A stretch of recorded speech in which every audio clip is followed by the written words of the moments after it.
3월 7일 본문과 함께 매일 성경 묵상을 시작하도록 하겠습니다. 오늘 함께 나누는 말씀은 마가복음 9장 30절에서 37절까지의 말씀입니다. 그곳을 떠나 갈릴리 가운데로 지날새 예수께서 아무에게도 알리고자 아니하시니 이는 제자들을 가르치시며 또 인자가 사람들의 손에 넘겨져 죽임을 당하고 죽은 지 3일 만에 살아나리라는 것을 말씀하셨기 때문이더라. 그러나 제자들은 이 말씀을 깨닫지 못하고 묻기도 두려워하더라. 거버나움에 이르러 집에 계실새 제자들에게 물으시되 너희가 길에서 서로 토론한 것이 무엇이냐 하시되 그들이 잠잠하니 이는 길에서 서로 누가 크냐 하고 질문하였습니다. 예수께서 앉으사 12제자를 불러 이르시되 누구든지 첫째가 되고자 하면 뭇사람의 끝이 되며 뭇사람을 섬기는 자가 되어야 하리라 하시고 어린아이 하나를 데려다가 그들 가운데 세우시고 안으시며 제자들에게 이르시되 누구든지 내 이름으로 이런 어린아이 하나를 영접하면 곧 나를 영접하며 누구든지 나를 영접하면 나를 영접함이 아니요 나를 보내신 이를 영접함이니라. 아멘. 오늘 말씀해 보면 예수님은 지나갈 때 그 누구에게도 알리는 것을 원치 않으셨습니다. 그간 가는 곳마다 기적을 선포하시고 하나님의 권능으로 절박함에 희망을 선포하셨는데 지금까지 보여줬던 모습과는 조금 다른 모습이죠. 예수님이 자신을 알리지 말라고 하신 이유를 두 가지로 추측합니다. 첫째, 제자들을 가르치기 위해서입니다. 예수님은 8장에 이어서 오늘 본문의 두 번째 순환 예고를 하십니다. 사람들의 손에 넘겨지고 죽임을 당하고 3일 만에 살아나야 한다. 안타깝게도 제자들은 예수님이 지금 대체 무슨 말을 하는지 또 죽는다라는 말을 왜 하시는지 이해가 되지 않는 상황이죠. 예수님은 끊임없이 가야 할 길에 대해 말하고 있음에도 여전히 제자들은 참 의미를 모르고 있는 상황입니다. 하여 예수님이 알리지 말라고 하신 이유는 십자가의 대속순환이 임박한 시점에서 제자들과 깊은 만남의 시간을 갖고 제자들에게 십자가의 의미가 무엇인지 설명해 주시기 위해 무리들과 따로 분리되기를 원하셨습니다.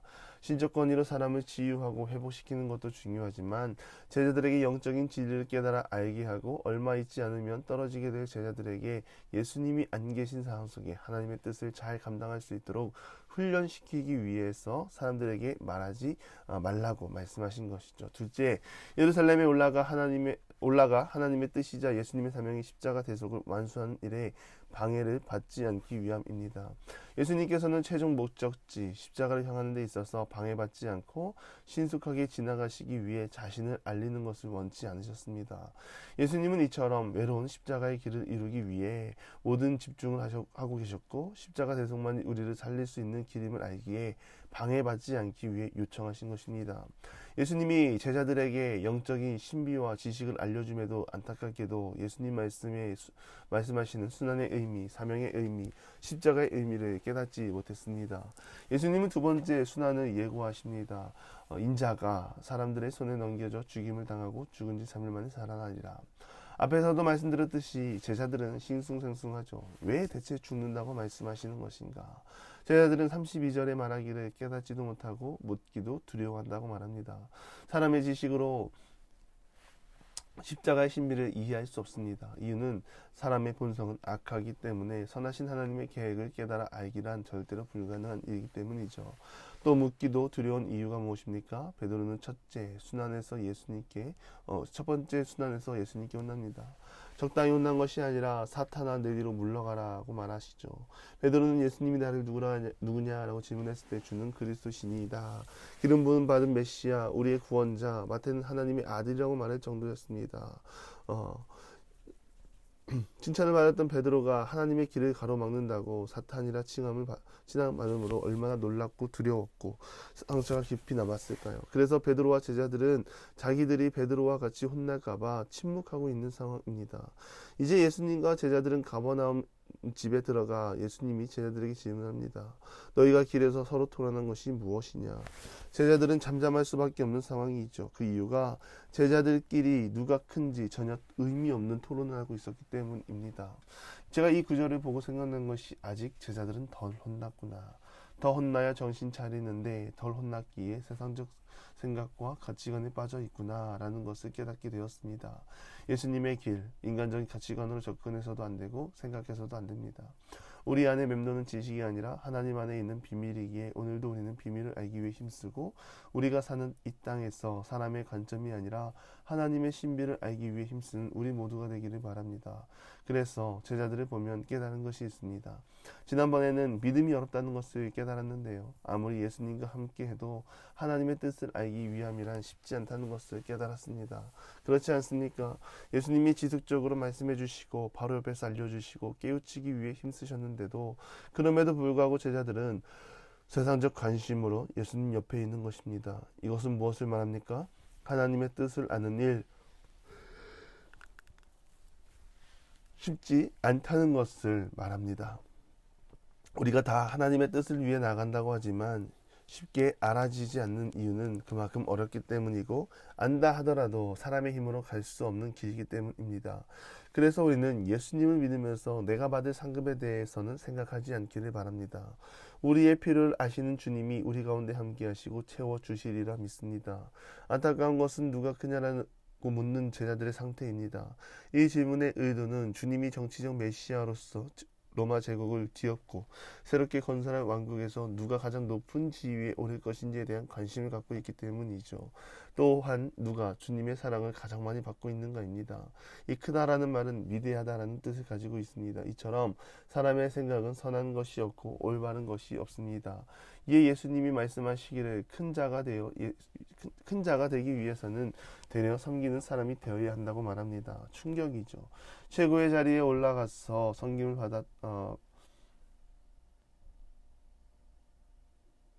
섬김을 받는다면 큰 사람으로 인정받는 세상 속에 큰 사람이 되는 자는 되려 낮은 곳에서 섬기는 자야 되어야 한다고 말합니다. 이것은 세상의 질서를 완전히 거부합니다. 하나님의 나라는 인간의 모든 욕망을 내려놓게 하고 역행하게 합니다. 예수님께서 마가복음 10장 45절에서도 말합니다. 인자가 온 것은 섬김을 받으려 함이 아니라 섬기려고 왔다. 내가 스스로 높아져 섬김을 이끌어내는 것이 아니라 낮아진 자리를 통해 우리의 높아짐을 경험할 수 있다고 말하는 것이죠.